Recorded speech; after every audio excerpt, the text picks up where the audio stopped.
Hi, everyone, and welcome to a special episode of Trip Around the Multiverse with your hosts, Kyle Charles and... Wait, you Oh, forgot I to do forgot your my alias. yeah. Oh, Do your intro. Do your intro. I tried. All right. And the... the bull. All right. The Second Street Savior, who isn't a superhero unless you're a wrestling nerd, Kyle Charles. Okay, and I'm the man who monitors the monitors. CY Chung. I don't know why I didn't think of this. And we are back to carry on our special discussions on the Arrowverse and its many, many series and the big overall culmination of all this. Yeah. They're crossovers, which everyone likes. Well, majority everyone. Yeah. Though some crossovers are better than others. Yeah. And I guess logically we're going to start in the order they came out. I was going to say logically we're going to start chronologically, but that just sounds a bit, off key. Yeah. So, are we including? We're not including the because the tie-in episodes, if you know what I mean. Because in comic books, right, they have the proper crossover. Yeah. And then you got the tie-in episodes, which aren't really anything, but other than other characters appearing, other characters and stuff like the comics and stuff like then when Felicity appeared in Flash. No, we're not. Yeah, they are what I call the comic a comic equivalent to tie-ins, where it's not part of the crossover; it just happens to be. Happens. Yeah. No, but you're counting super. You're not counting the pilot of the Flash where he appeared in Green Arrow. No. Okay. Are you counting Supergirl crossover with the Flash? No, because I didn't watch it. All right. Cool. We're starting with Brave and the Bold then. Yeah, because technically we should have covered the Supergirl one, but it is what it is. Oh, you know what? Okay, let's just quickly gloss over that. But right, I haven't seen it. I like that how they made the teleportation universal jump thing. Yeah. And it was part of Barry's storyline where he's jumping using the device on his chest to make him go faster, and then he breached the pools. And he rescues Supergirl when she's falling unconscious. They had the cool interactions there.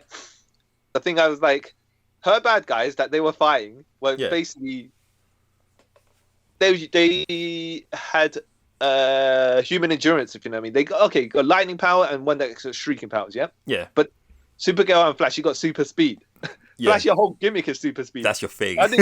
How did these two jabronis just take you, like, put you on the ropes for a couple of times? That's what got me there. I like the episode, though. It was pretty fun. Was that set in season 1 of The Flash? Season 1 of Supergirl. And so that doesn't mean, like, season 2 of The Flash. Or 3 of the... Well, you could say the reason why, because he's still sort of a novice with his powers. I suppose. Yeah. I know. That's if you look into it like I did, but... So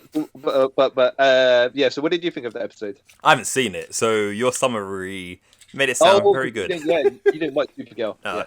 Okay, fair enough. Not yet. Check it out. It's quite fun. It's quite cool because their interactions are what you're after. Yeah. The Flash and Supergirl. It's just like you're like these bad guys though haven't got the power to take you guys down or to any degree, but hey, whatever. Yeah, whatever. It's 45 minutes. So. Yeah, exactly. Just skate the line and just get across what you need to get across in Supergirl's series, because if a Flash gets an appearance, it's not relevant to his story or not, because actually in the series, as you would have seen it, he puts the device on his chest, he runs, and then he runs through a pool, jumps through another pool, and then he's back at Star Labs, and he asks how long was I gone for. At that point, between those two bits where he ran there to there, that's where he had the old adventure with Supergirl, and then came back in time. Came back to his universe. Oh wow! Yeah. Time doesn't matter. To him. To him, no. Yeah. Like a minute's an eternity for the Flash, but. Yeah, exactly. But no, check out that episode. It's quite fun. Because isn't there another sort of crossover with them too, where there's another singing episode? Oh yeah. That was okay. But we're not doing those episodes. No, we're not. Yeah. So I just wanted to let you, because you don't watch Supergirl, so I just thought I'd quickly run through the Flash one. Brave and Bold, yeah. Okay, so I tell you what. Yep. This is how we're gonna do it. This is what we're doing. Yeah. You rewatched all of these, right? Yep. I'm gonna go off by memory because we're gonna go by what's memorable or not. I mean, like, you know, when you watch it again, you're like, okay, this, that, and the other. Yeah. But I'm not gonna rewatch it again just so it sticks with what I know from it. What sticks me from the this episode. will show if it was memorable. Yeah, and then you could call me out on certain things I don't remember, but it's just cool things like that. I thought it was an alright episode, though I don't know how. So when they had their fight, so Flash shot the trank. I mean, Arrow shot the trank on the Flash, and he basically just vibrated it out of his system. Yeah. But then later on in the fight, he catches a punch from Flash, and I'm like, right, that's a bit of a if this man's moving at super speed. Yeah. Fair enough if you set up the story, he hit him with the tranks, and then Arrow's got to try and take out the Flash before, like, he's got to survive long enough for the tranks to take effect. Then you can catch the punch. Then you can chokehold him. Fair enough. But that's not what they went for. And I'm like, right. So you're telling me for a brief second, either Arrow moved at super speed or Flash slowed himself down after throwing millions of punches. It was that weird TV, well, not even TV story writing where when they want it to, the person doesn't use their powers, which in real life you wouldn't do that. You know, if you got a clean shot on someone and you can throw a million punches in a second, you'll do it. So let me point out with this, from what I remember, this was more. I wouldn't say this was more like a crossover by itself. But this had continuous strings from each person's own series happening in the background. And this was an adventure in between that, if you know what I mean. So stuff that was happening in the series was still, the B plots were still happening in these episodes. They weren't separate. And just everything didn't come to a stop just for the crossover, and then which is pretty good. Normally, like in the other ones, we'll say we get to them, it's sort of everything stops just for the crossover, then we get back to it. Yeah, I think though, I don't think they should. I don't think they should or shouldn't. I think there should be certain things that are relevant. Yeah, even a brief mention. Yeah, but then the crossovers are mostly their own contained thing because I think what they're releasing is the DVD sets. I was about to say that. I was literally about to say that. Yeah. So they released the Crisis on Infinite Earth or Earth X or whatever as separate DVDs. So you got to have it kind of on its own. View by itself. Yeah. But from watching this, I forgot that during this season of Arrow and the Flash and that, everyone still thought the Arrow was like a nutcase, just like killing people. I thought that was quite hilarious when Flash's dad Joe finds out that Arrow's in town and goes, "I don't want you working with that nutcase." I was like, oh yeah, people still thinks he's nuts. Well, I do kind of remember, like you're saying though, he had to go at the Flash for it as well. I didn't. No, Flash had to go at him as well because the Roy G. Biv from used the Green Lantern spectrum to alter people's feelings. Yeah, and I was like, all right, fair enough. You got to get them to fight. Yeah, you need a decent device to do it. I want to say it was contrived, but it was just like, look, it was necessary in the sense that, okay, why are they going to fight each other? They're like buddies. So, well, it made more sense than the Batman versus Superman reason why they fought. Yeah. And also watching this, I forgot like how much of like a noob the Flash was at this point. I was like, wow, he's just happy-go-lucky idiot guy at this point. You know, even like Ollie brings him up on that. It's like, dude, you know, you got to be more serious because you could die. Yeah. And he's like, nah, it's all fun and games. And then he got shot in the back with the 2 arrows when he was training, which was the training scene was pretty good. Yeah.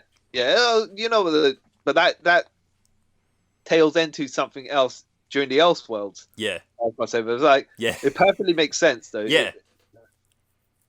And the one thing I thought was weird was the one-off random appearance of Captain Boomerang. Yeah. Because I think this is when they were like, we can use him in the show, and then the Warner higher-ups like, no, we're putting him in our movies. You can't touch him. They're like, oh, okay. Right. Write him off then. Yeah, exactly. Well, that's what happened to the CW version of the Suicide Squad. So, Yep. what can we say about that? What can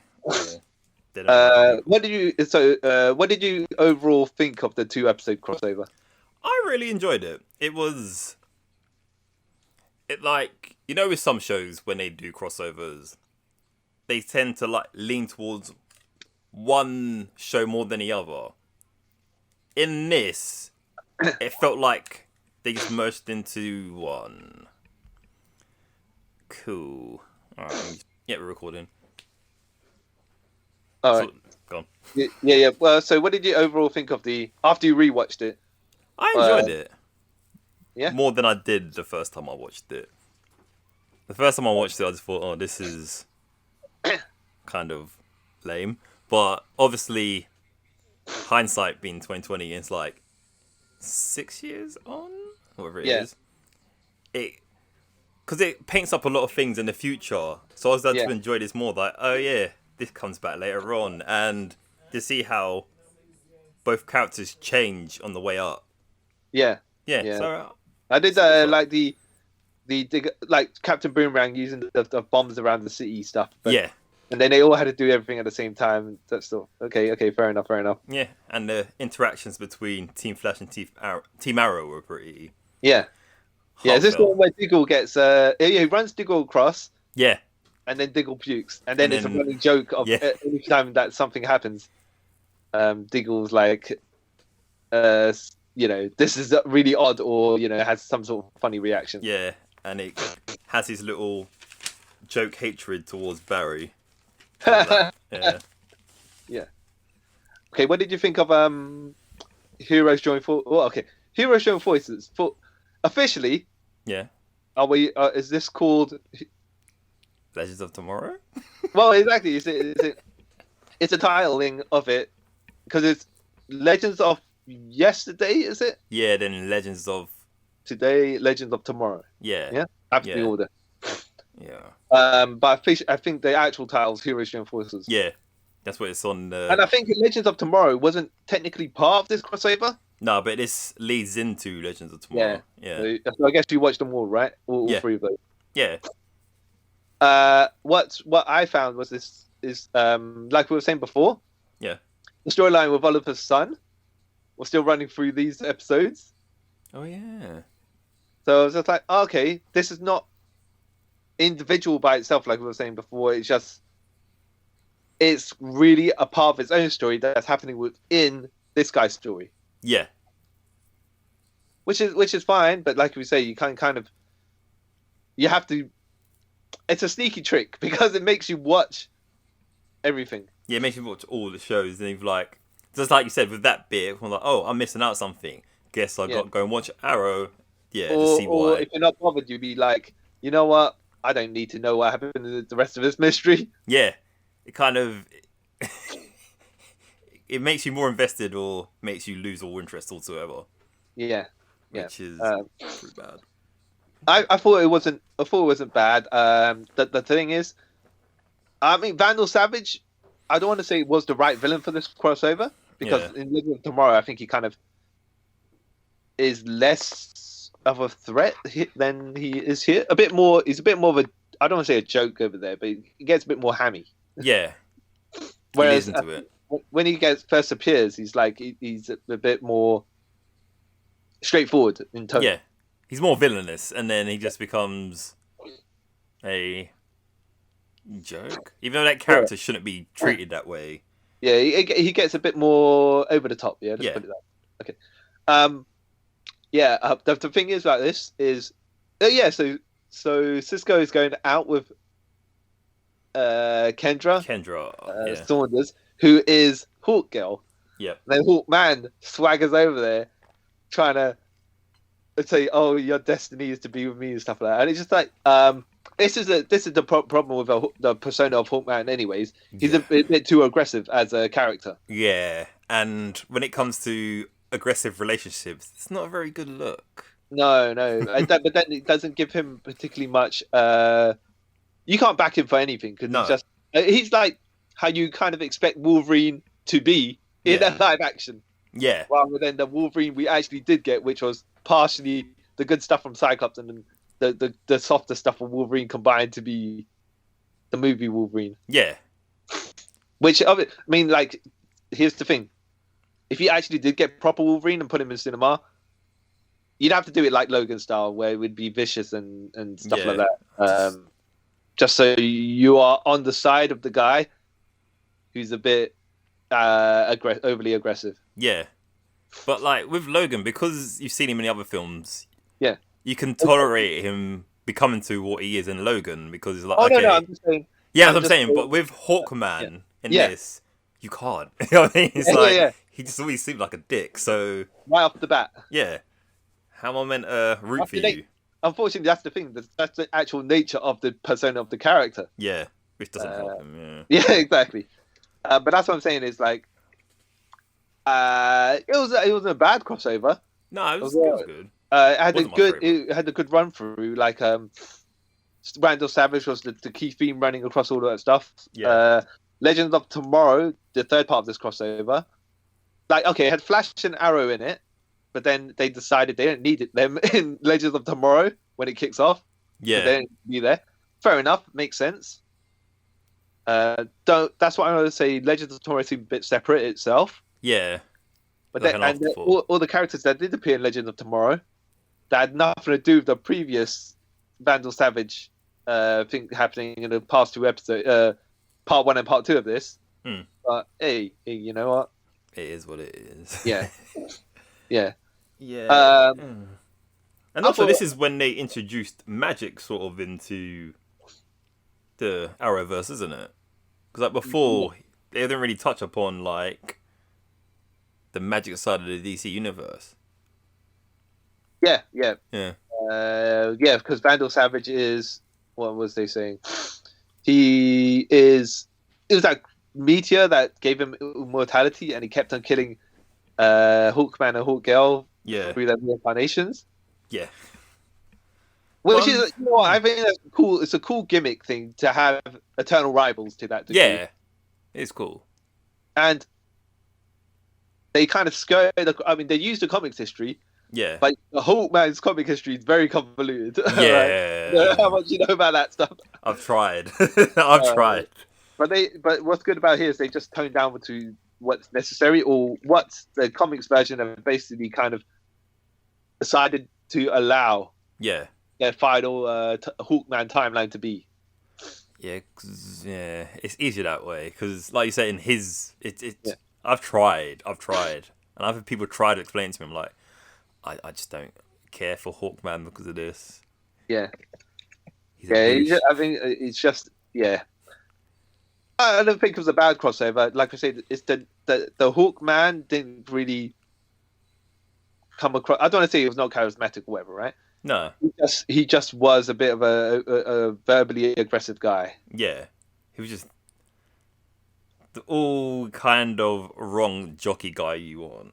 Yeah. But that's like we were saying before. That's an unfortunate actual representation of the character. Yeah, you can't fault that. No, you can't. If anything, you can say he's probably the most comic book accurate character being portrayed at the moment. Yeah. You could. You could. He wasn't toned down or anything. It was just amplified. Yeah. What? So what? The actual story, the overall thing. What did you think of that? The story was good.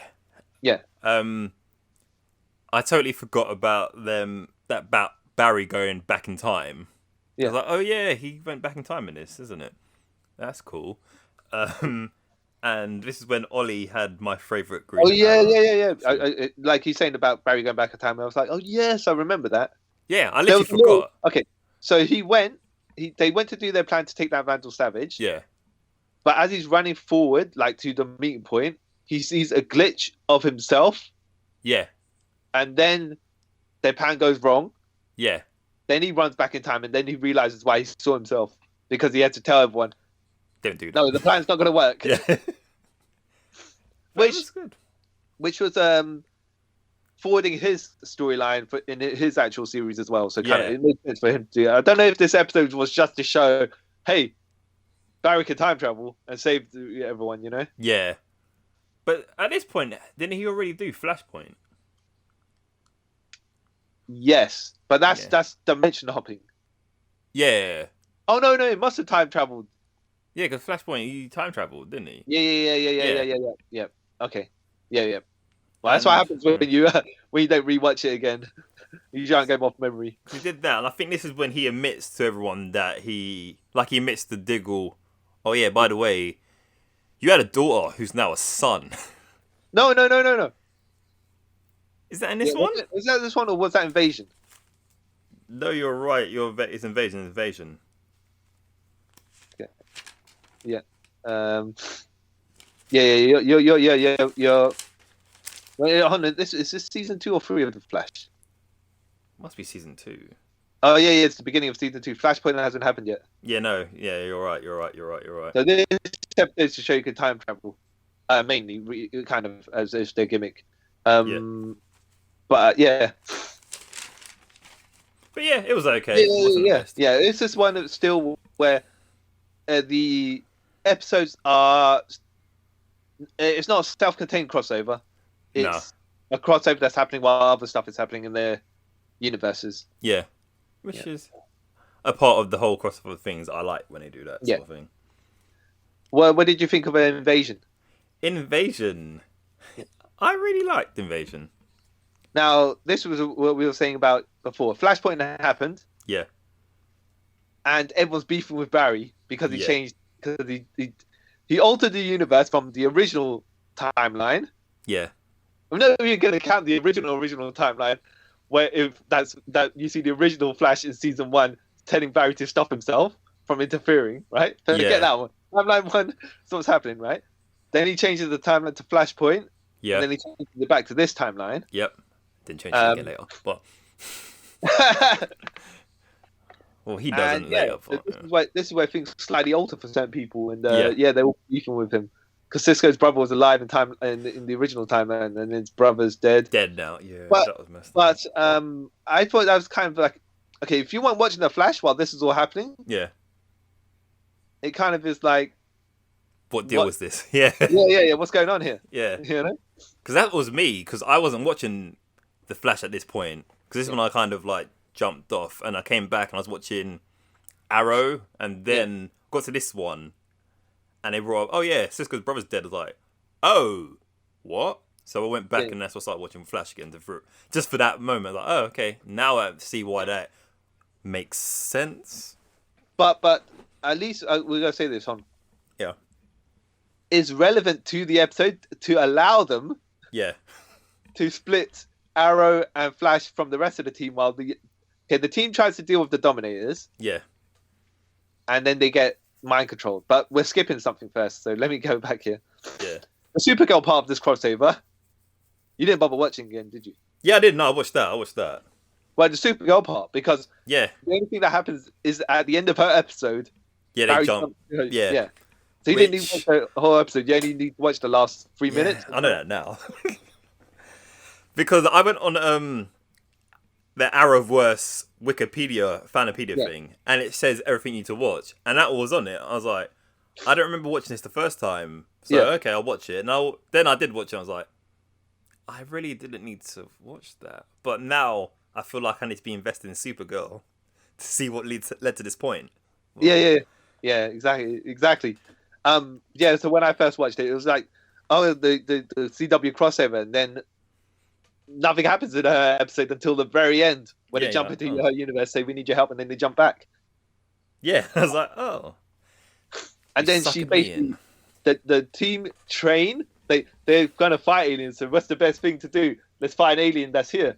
She flies up. She just basically beats them all up in the training. She just takes them all down. Because she's Supergirl. Look at all the power she has. You know, I'm breaking a sweat as well. Exactly, but then that obviously sets up where the team is like, let's go and deal with this problem. Green Arrow don't know. Flash is going to be our leader because he's putting us together, right? Yeah. And they're like, no, if you let Barry, who starts willy-nilly changing the timeline, lead us, I ain't gonna listen to you either. Yeah. And then Arrow's like, I ain't going if he's not going. And they're like, okay, fine. Screw you then, buddy. Yeah, exactly. And then Which I thought was pretty nice touch, that. Yeah, then they're like, all right, and then they get mind possessed. Yeah. And then Flash and Arrow have to take them all down. And then Wally West is there as well, and I thought they made him look like a punk. He's a punk, but it would have been neat for them to, like, Barry. It would have elevated Wally to have him actually help the team, but as soon as he rescued them, he got took down. Yeah. Yeah. Okay. But again, he is a novice. Yeah. So, you need a progression. You can't just have, he's great already. But look at it like this. Look at this. Green Arrow is a man without powers. Yeah. Kid Flash has powers. Novice or not, he's going to still be more useful, even if it's just a distraction running away from someone or drawing fire. But again, moving at normal speed. He's a novice, so he could try and do that and then somehow phase himself through a wall and die. Oh, yeah, that's true. See, Arrow's been doing this for, like, at this point, I want to say 8 years? Yeah. No, yeah. I mean, I kind of...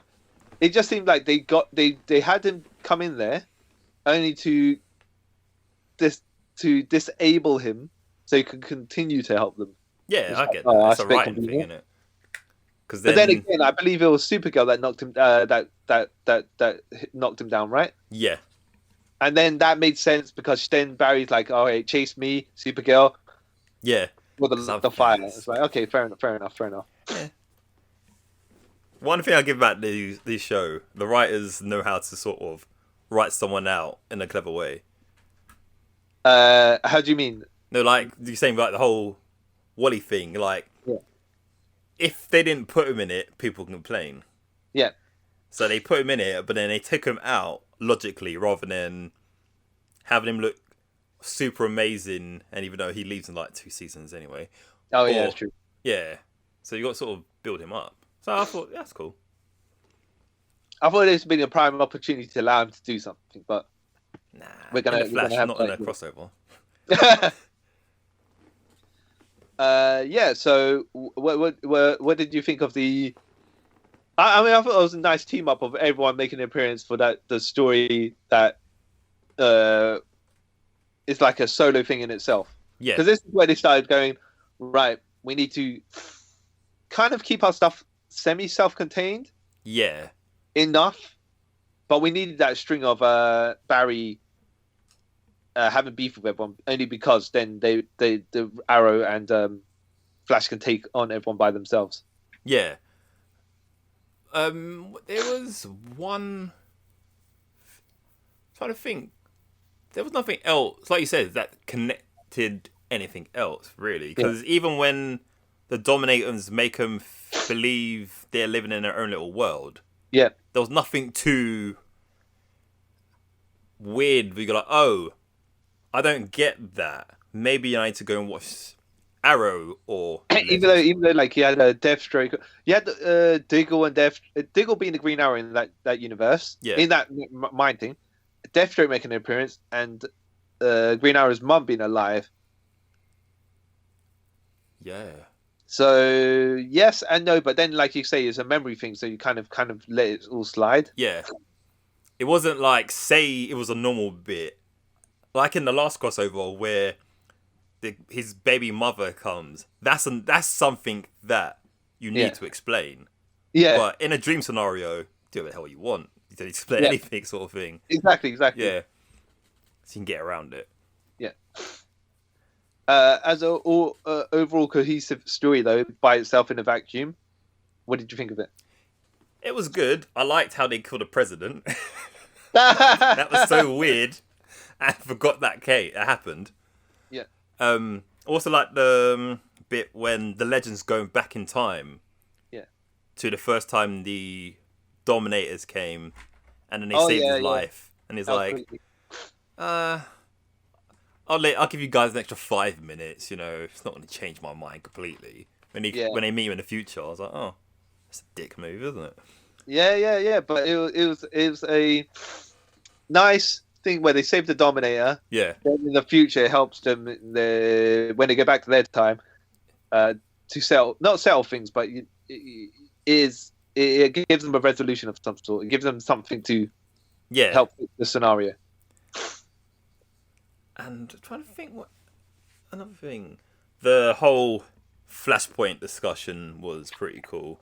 Well, okay, here's the thing, right? If I remember correctly. Yep. Oh yeah, they're beefing with Barry because he changed the timeline, and then at the end of the episode, Diggle's like fist bump. Yes, Barry, it's all right, and like okay, on. But It was just like the whole thing was, oh, we're gonna have problems. yeah, And we're gonna have problems after we solve the issue of the actual plot of the story, and then be like, yeah, okay. it was a bit, but then it's like maybe Diggle thought it was like, you know what, it's happened, just gotta get on with it. Yeah, yeah. Well, it's different. No, it's different if he did that. If He Barry actually is said like, that, yeah. yeah. If he just slapped him on the shoulder afterwards and said, oh, "Fair enough, we can't. Don't do any more time shenanigans. The world is as it is. Yeah, leave it. You know, I accept that. That's the Yeah, there's one little thing they could have just like put in there. Yeah. The aliens' plan was pretty smart. Yeah. Get rid of meta-humans because they're gonna destroy the world, which technically they're right. Yeah. Yeah. I was gonna say I did like the bit where it was Flash and Arrow versus everyone else. It kind of it was a cool idea to do. The way they got to it, like I was saying, was a bit awkward, but whatever. Yeah, whatever. It's a lot less awkward than Batman vs Superman. There was no Martha. Why do you say that name? Yeah. There was a legit reason for them to fight together. Yeah. Well, you would get screwy if someone changed the timeline and that stuff. But then to resolve it in the same storyline, as in everyone's like, dude, okay, fair enough. Diggle's not actually part of the Flash series, so they can't. They have to kind of nip in the bud then and then. It's like just a matter of hours. Yeah. And like a day after, not even a day afterwards or something, but you're like, oh, we're cool. Like, what? Well, okay, what? Couldn't you make an appearance? Couldn't you just be like, I don't know about that, man. Yeah, he could have just came in like they could have left it a bit like Diggle was like, I still got sort of a problem with you, and then he could have turned up in like a later episode of Flash and went, you know what, Barry, we're cool. I wanted to go fast to say I've got problems with you, just for like, look, Barry's still a sore point for me. Yeah, but we're not there. Together. Yeah.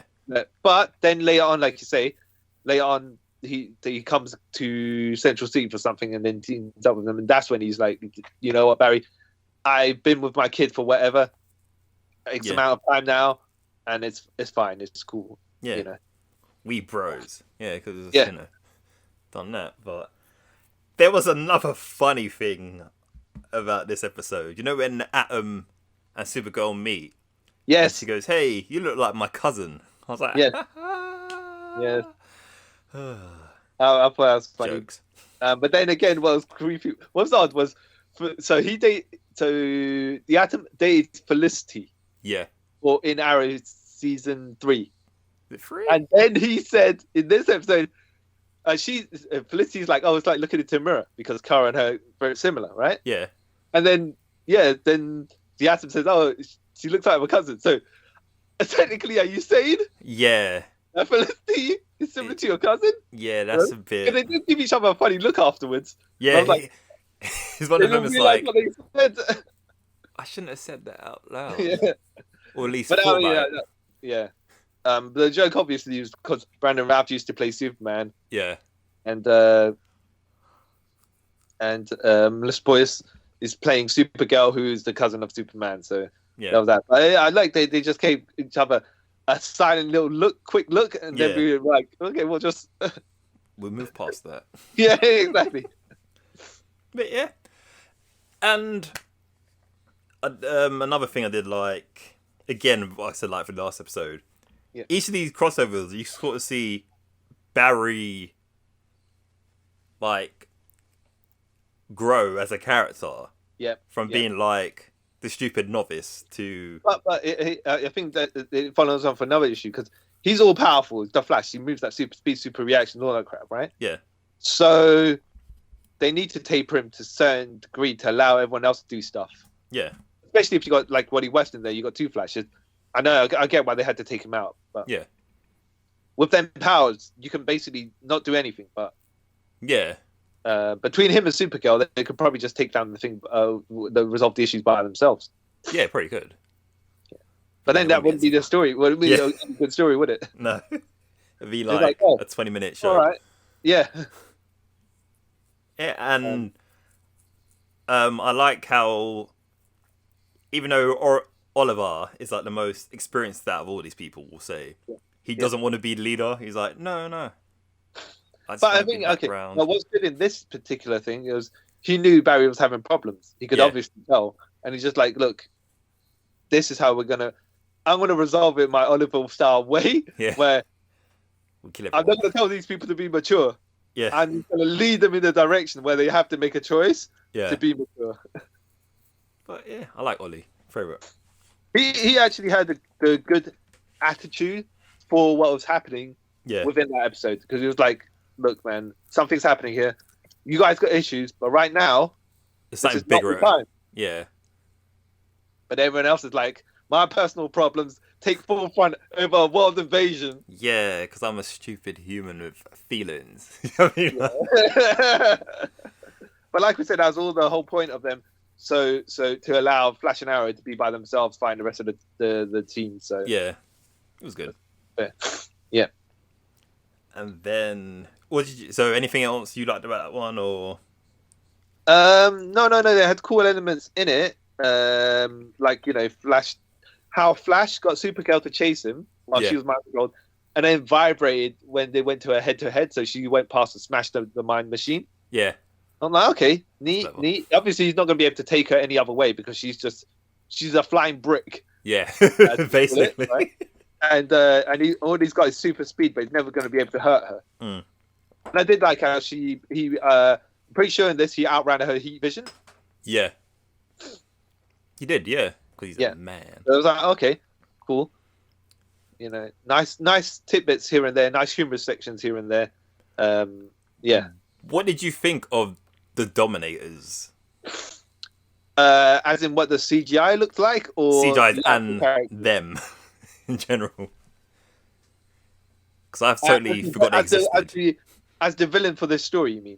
Oh no, as a villain for the story, and then their aesthetics. Is that the word? They looked fine. Yeah. It looked like kind of how the Dominators look in the comics. They weren't too bad, the CG, but then it's a TV budget. Show, I'm not, I don't have too much of a problem of them looking slightly, I don't want to say out of sync with the actual textures of human features, or alien features. However you're gonna put it. Like, they're fine. Yeah. You know what? I totally forgot they existed until I saw this crossover. Because it's like barely used in the comics. Yeah. So I was like, oh yeah, these guys were a thing. Huh. Yeah. Wait. You say barely used in the comics, but I guess that depends on what comics you're collecting. Because if you're collecting the space comics, the cosmic comics, like Green Arrow, Green Lantern, they do make appearances there. When was the last time they made an appearance in that? Okay. To be fair, all right, you got me there. Yeah, because like the last time I legit remember seeing him, wasn't it like 0 Hour or something like that? Okay, well we'll have a conversation about this another time. Yeah, we will. Yeah. When at a certain time when you're collecting comics, things are not the same as what is happening in the media. No. Of like television or something like that. Yeah. Like cartoons or whatever. So it's like, yeah, I know the Dominators made an appearance in the comics, but I think at the time, they weren't really relevant to. They weren't in the like cartoons or stuff like that. They were just like a background. I don't say like the Chitauri where they just made up, or the Scrolls, where they're not massive threat to a certain degree. Yeah, but they will make appearances here and there when they need not necessarily cannon fodder, but just something to do something. Yeah. And so I don't blame you for not being. They're not. I don't want to say they're particularly memorable to a certain degree. But But They in just a way, that's kind of a good thing that they kind of keep on the back burner, because then you can bring them out of nowhere, and then say you use them good or bad, no one really complains. Well, that's the thing. I think they were mainly around in the 80s, 90s. Yeah. And then they kind of tapered down. Yeah. Because I don't think DC had that many cosmic comics going on. No, they didn't, did they? Because I think at that time, Legion probably was like done and dusted or something like that. Yeah. Yeah. Okay. Good on them for bringing them out. Yeah. Well, yeah. Yeah, I suppose. What did you think of Crisis on Earth X? Now, I'm going to straight out say I think this is actually the best one of these crossovers. Yeah, I have to agree with you to some extent. Yeah, because it's like it is its own thing. It's separate from anything else that's going on. It's like its own story to the side. Yeah, because it's like every episode of whatever's going on stopped. Yeah, put on pause because this is going on. Aside from the wedding. That's the only thing that connected to anything. Really, and that just needed to be set up. The setup for the episode. As well as XS making an appearance as well. At the time, we didn't know she was XS. No, we just thought she was some weird girl. Yeah, exactly. Who loved weddings, apparently. Yeah. But then, it's just like, okay, whatever's going on, forget about it. This crossover is basically its own movie. Yeah. Well, when not time traveling, dimension hopping Nazis turn up. Yeah, you have to sort of stop everything, you know. I did like how. Okay, there's bits I liked. Yeah, like how Supergirl's sister Alex. Had come out of the closet. Yeah. And then during the earlier seasons. Yeah. And then she hooked up with White Canary. I'm like, okay, that kind of makes sense. Yeah. For that, there's other bits like okay, so Felicity and Oliver Queen having a little argument, and then I don't want to marry you. It's like, oh my god, it's so cringe. Yeah, like it was fine, like their whole little dispute until that bit. I was like, oh, she didn't need to be so loud, but then for the purposes of the story, she was loud, right? Yeah. But in the actual reality, you wouldn't. No. You would have been like, take him to the side and say whatever. Yeah. But then it comes back because they do get married at the very end of the crossover. So yeah, which is pretty. Yeah, that's alright. Yeah. And the connecting joke happens in that as well, doesn't it? The whole Diggle getting run there, and he wants to be sick. Yeah. Because he's a vicar, a Baptist. What is he? Yeah, he's ordained to do weddings. Yeah. From the last time I was meant to get married. I did like that Jimmy Olsen. Yeah. Was basically the Captain America of this series at the very beginning, where Oliver Queen beats him up and kills him. Dark Oliver, or whatever you want to call him. Nazi Oliver. Yeah. Yeah. But I'm just saying, when I say he's the Captain America, so he was Guardian, right? Yeah. But basically, he's wrapped in the flag. He's playing a black Captain America, essentially, almost. Yeah. Because he represented America here. I was like, okay, that kind of makes sense as well in this context where Nazi the Nazis have taken over. Yeah. I like that. Yeah, I thought it was pretty funny. Even though I didn't notice it was him at first. Like, that's... If you didn't watch Supergirl, you wouldn't have noticed. Here's another thing, though. I just want to point out, because you haven't seen Supergirl, but you've seen the guy that's now, playing Guardian, right? Yeah. Wouldn't you think that this guy would have been a much better steal than Jimmy Olsen? Yeah. Because he's big and buff, he's got the height, and you're like, okay, not saying he's got a mechanized armor look, right, for when he's wearing Guardian, because it's all grey, and Guardian's is actually yellow and blue. Yeah. But as per the size of the guy, and if you're gonna have kind of grey armor, he would have been a better steal than Jimmy Olsen. Like you said, you have that natural thing of Jimmy Olsen being like some skinny little dude. Yeah. Not some big dude that obviously goes to the gym like 6 times a week. You know what I mean? So yeah. Well, I always thought he was a bit offcast as Jimmy Olsen because like of the size of the guy, but because like the race thing doesn't make a difference. But like even if it was like a Jim-looking white dude, it still would have been like this is weird. It's just because he's so big. Yeah, just like this is weird. He's like 6'4", and he just towers over everyone. It's just like, I mean, Steel could do that. Steel could do that size, but but Jimmy Olsen, no matter like race or anything, he shouldn't be that big. Yeah. Or that buff, you know. Yeah. Like, go to the gym, fine.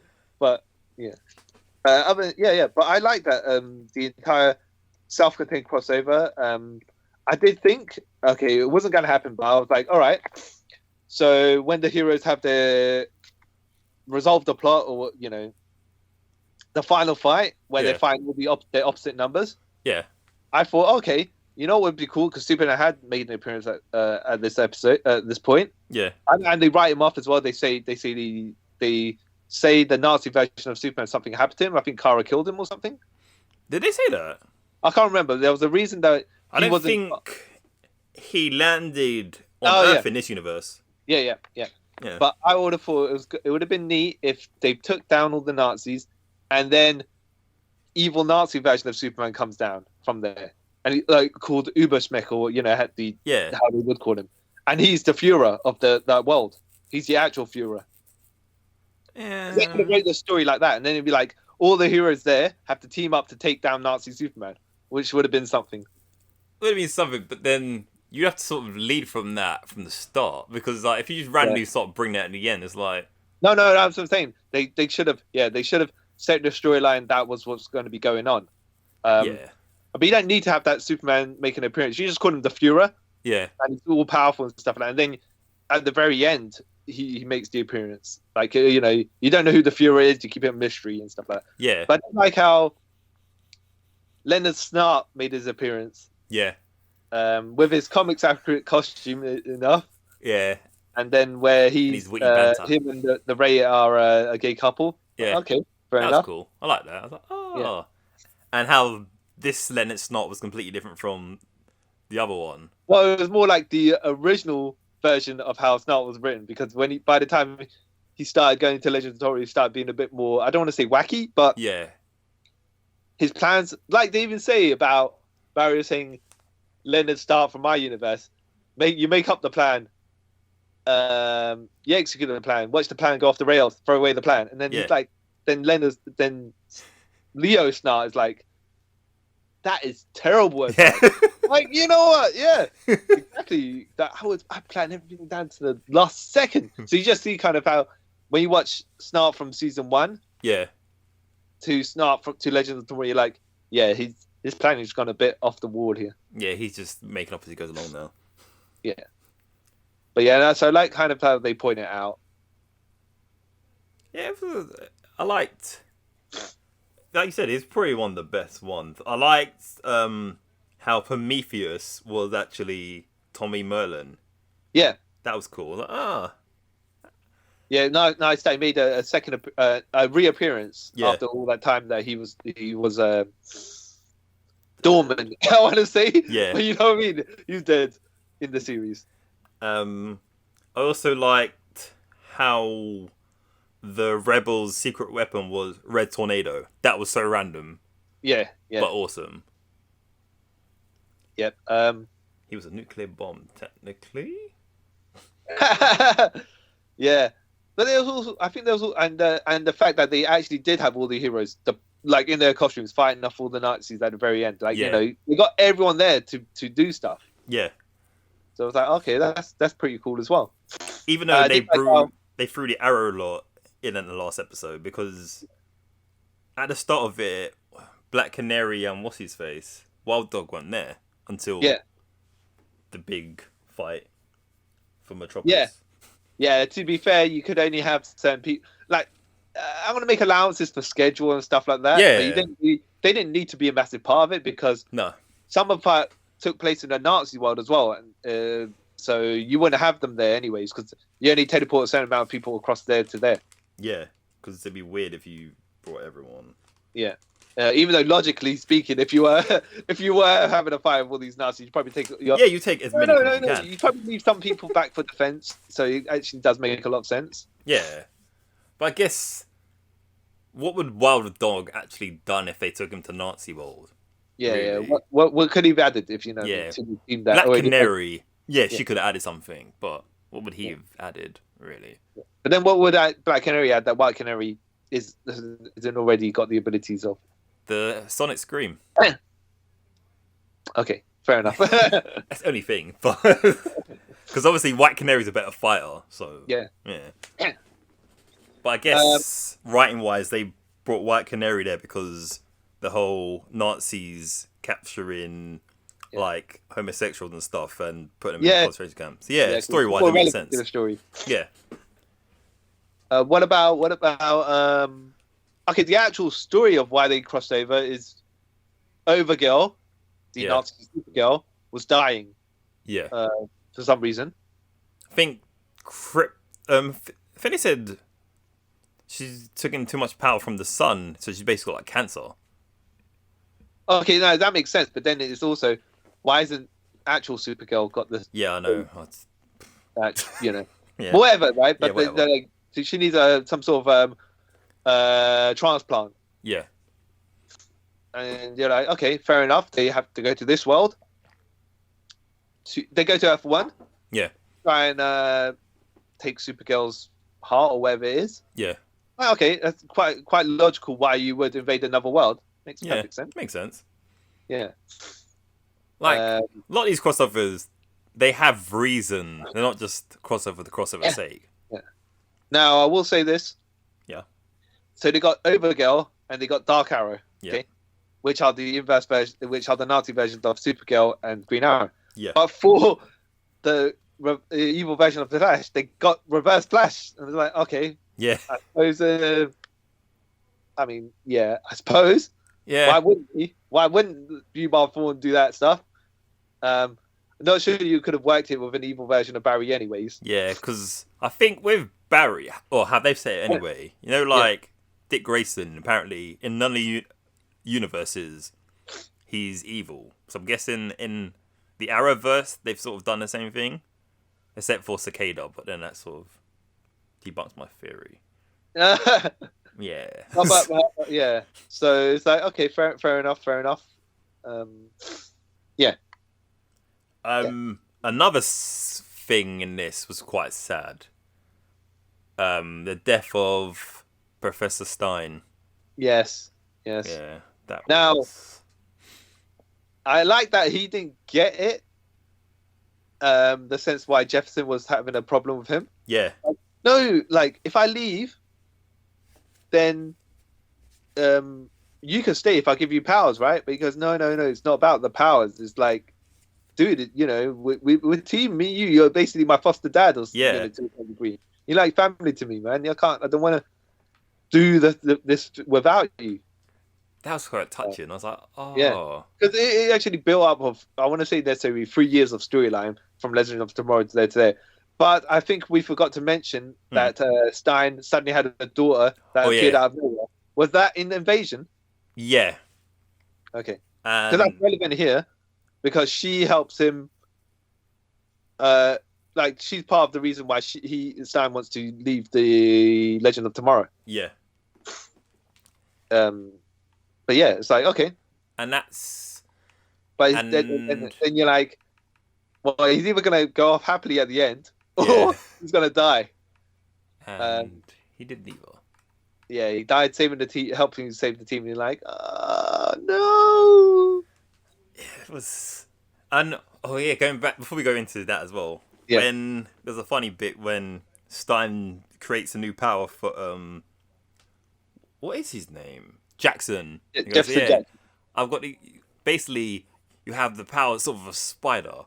Yeah, but you can't shoot webs or anything. You can stick to walls. Yeah. He goes, so you're trying to make me Spider-Man? Well, kind of. That's. Yeah, that was good a joke. Yeah. You can only do that in Legends. You couldn't do any other show before. But I did like the overall crossover though. It was actually pretty well done. I think they had a decent. I don't want to say the budget, right? Yeah. But the scheduling, the budget, the people that were there, like when they had it in certain episodes and stuff like that, and Yeah, then the set the final designs and fight everything. kind of lived up to the how you expect Yeah. the build up to be. Yeah, it wasn't disappointing or nothing like that. It's just like you're like, okay, cool. You know, whole team of heroes walking towards Nazis. Nazi bad guys as well.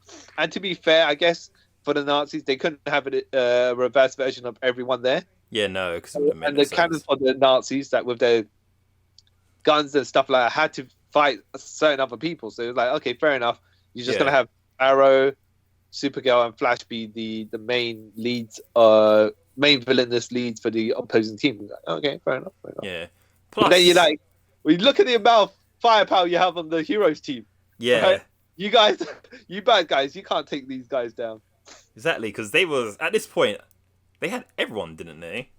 Was it even elongated madness at this point, right? No, I don't think so. Is he? I can't remember. Can't remember. You watched it though. I know, that's the thing. I can't remember. That shows that he probably wasn't then, if I can't remember. Because I know he's in the next one. Yeah. And one after that, obviously. Yeah. No, then he wasn't. But yeah, they still had everyone at this point. Yeah, I thought it was, I overall quite enjoyed this crossover. Like I said, I'll probably say this is one of the best ones. Yeah. Like, and you know what? The opposition suits, like the Nazi version of the evil version of the suits, actually didn't look too bad as well. No.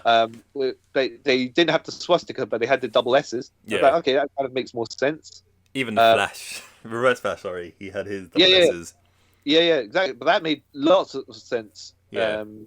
And the Supergirl S, where her chest emblem. Yeah.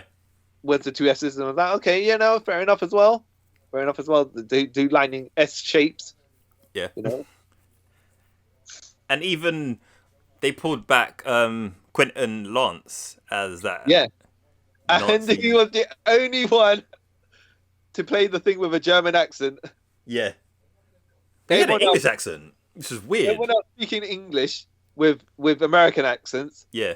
Yet somehow the one guy is speaking English with a German accent, and they probably should have better off had everyone in the same sort of accents, because then you could just say in universe they're speaking with the German accents, but they're all consistent.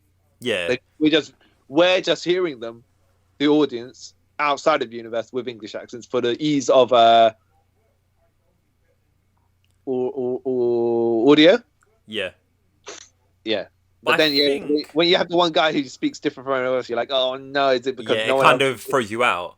Yeah. Because they kind of do it the same in... There's a show called Man in the High Castle, and it's about the Germans winning the World War, and they basically take the east side of America and give the south side to Japan. Yeah. And then there's got lots of Americans who converted to becoming converted to be Nazis. Yeah. And they have American accents because obviously they were American and then converted. Yeah. So it sort of works with that, unless they're sort of doing it in this, but they haven't explained that. Well, that's the thing as well, isn't it? If you would assume if they won the World War for like 60 years, you would have eventually had everyone with German. German, German accents to a certain degree. Yeah. But hey, look, you can't. Not everyone is going to be able to do those accents. So, it's not great.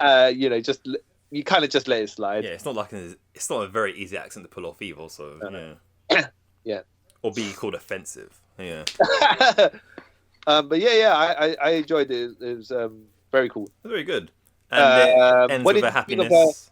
What did you think of Felicity deciding to change her mind at the end of the I want to say the episode, but the conclusion to the event, deciding to marry Oliver there? It's just like, but in the first episode, 3 episodes ago, which is probably about not even a week in actual time. Yeah, I don't know. I felt I see what they want to do, like have Arrow and the Flash get married on the same day or whatever. Yeah, but it just seemed a bit wishy-washy, her choices. Yeah, I think it was just convoluted. It was not necessary. You should either now's not the time, Oliver. Yeah. But let me think on it. Bam, done. right? Yeah. And then she decides, so, yeah, okay, at the end of the episode to do it. I mean, yeah, that could have worked. If it was the other way round, if he said no to her, or whatever, and then the whole he nearly had to kill her Earth X counterpart. Yeah, that could have been like, you know what, I do need her in my life. Blah blah blah. Change I could see him changing his opinion from something like that, but she doesn't really do anything to change her opinion on getting married.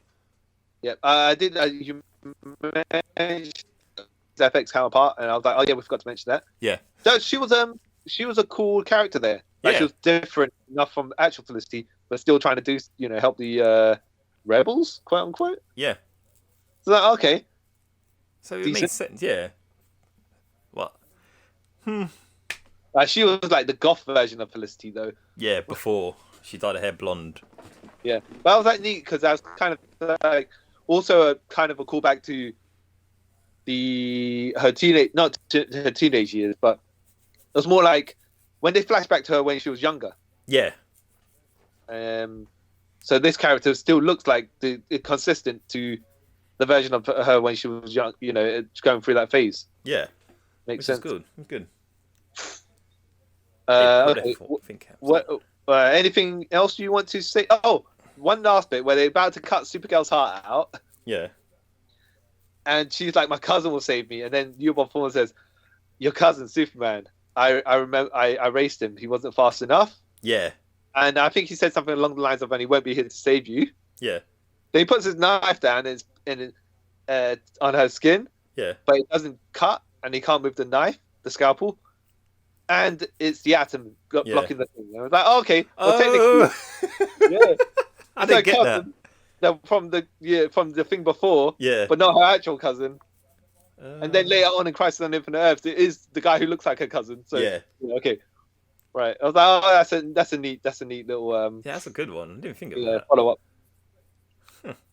But that's when he said about Superman. I assumed Superman was going to make not necessarily an appearance here or tease or something, but just like, but now you mention him, is there something lining up? Which there wasn't, so it was just like, you know what? Maybe you shouldn't have mentioned him in the first place. No, but then that bit wouldn't have been as fun as it was. Oh yeah, I suppose. Yeah. All right. It was worth a joke. Okay. Yep. Anything else you want to say before we move on to Elseworlds? No. Okay, so Elseworlds, which is that woman pilot crossover thing. Yeah. Yeah. So I actually kind of like the idea of what they did, where they swapped the Flash and Arrow's. They swapped the actors over. Yeah. And they swapped the characters' personas over. That was awesome. I liked it. And they played each other, as in their actual personas, but everyone else thinks they're they're not themselves. Yeah.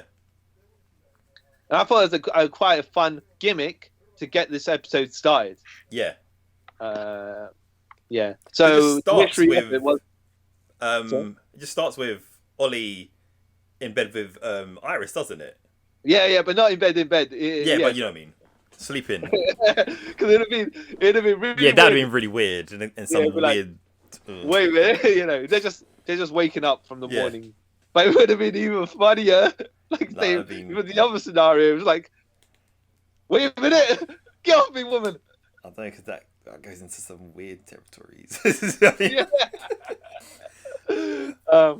But yeah, that was it was quite funny there, because then in Barry's in the Arrow episode, Barry does the recaps as Barry. Yeah. I mean, Grant Gustin does the recaps as Barry, but now Barry is Oliver. I was like, oh, it's an extra nice touch. Yeah, it was like, wow. Because I thought that Ollie did it for when he was Flash, but he doesn't. So I was like, oh, that's kind of. Oh yeah, that would have been more neat, but yeah, I think they didn't want to ruin the mystery of what was going to happen. Yeah, because it was going to be the first part of the crossover. I did also like, so they set up the situation. No one believes that they swap bodies, and they're like, something's wrong with these two. Yeah, let's cage them up. Let's not resolve the issue. Yeah. Let's keep them. Let's put them in a cage. Keep them from trying to.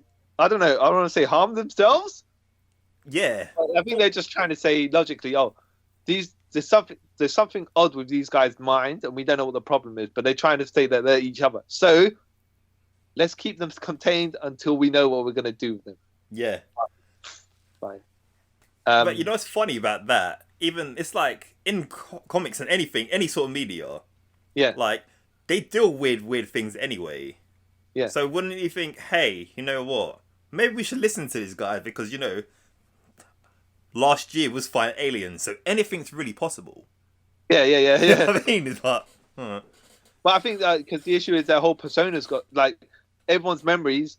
Remember them from the personas they had, Yeah. so they always assumed that Flash was kind of grimdark, Yeah. even though it wasn't. I did like how when they jumped into Supergirl's world, the Smallville theme played. Yeah, I like that as well. It gave me I was little. like, what jokes? And then they actually played the intro of Smallville, but without the meteors crashing stuff. Yeah. Somebody say. Yeah.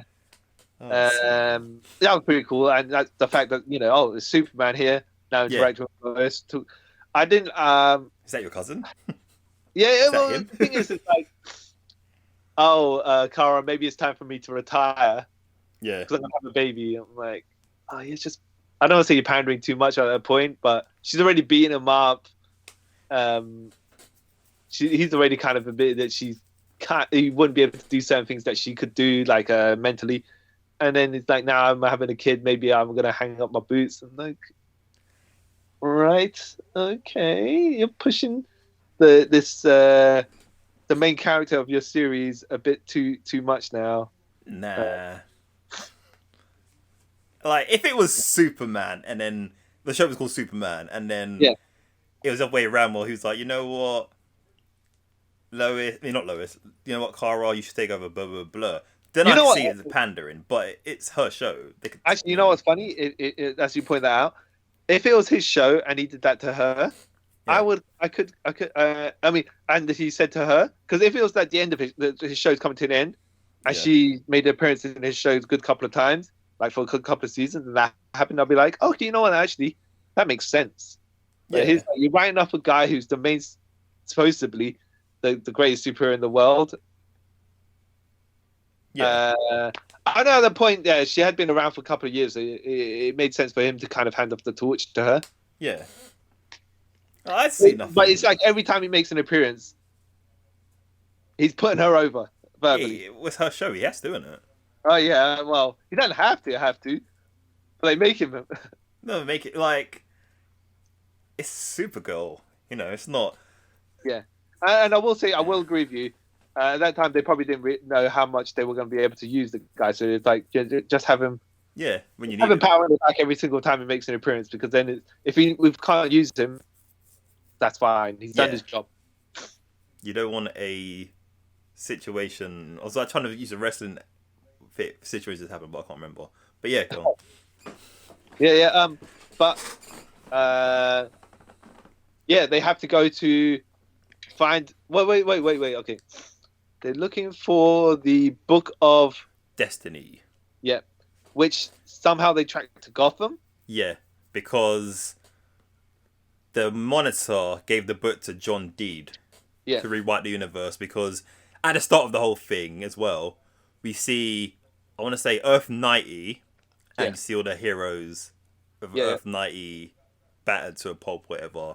And then you get Barry Allen from the 90s TV show saying to the Monitor, "Why'd you do this?" He goes, "Your world wasn't strong enough, blah, blah, blah." Then he wipes their world out of existence. But Barry runs into, I want to say, the Speedford. I ain't really got a clue. And then this whole episode happens. Yeah. Yeah. But why did they go to Gotham? Because that's where John Dees is, because he took the book to. But I mean, how did they realize John Dees is the guy they're after? Oh, they went to Argus and they used their satellite technology. Because Lois drew a picture. Not Lois, sorry. Kara drew a picture of him, and then they went to Argus. Cause I don't know how she saw his face. I don't know. I can't remember that. And then they went to Argus and they pinpointed where he was. Yeah. See that I get when once they got into Gotham, I get that the rest of that, but I just couldn't remember. I knew there was a drawing, Yeah. but I just couldn't remember how they got to the point where they did the drawing. Barry drew it. Sorry, no, Barry drew it, but I can't remember how he saw John Deed. Yeah.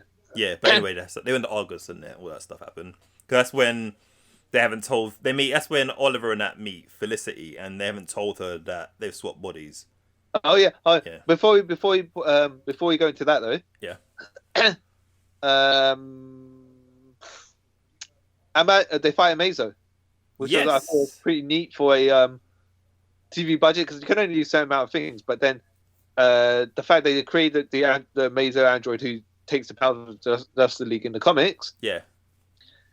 And then he absorbed the powers of all the heroes that are around, which would be Supergirl, Superman, Flash, and Arrow. Even though he didn't need to absorb Arrow because. And the other thing is like, how can you absorb people that aren't part of your universe as well? But whatever, you know what I mean? Somehow your gimmick computer ability allows you to do that. Find out the abilities of a. It scans him. That's what he's you know what I mean? Huh? It's different if you have the Flash and you're like, all right, I'll scan the Flash and I know his powers because he's from this world, so I can duplicate them.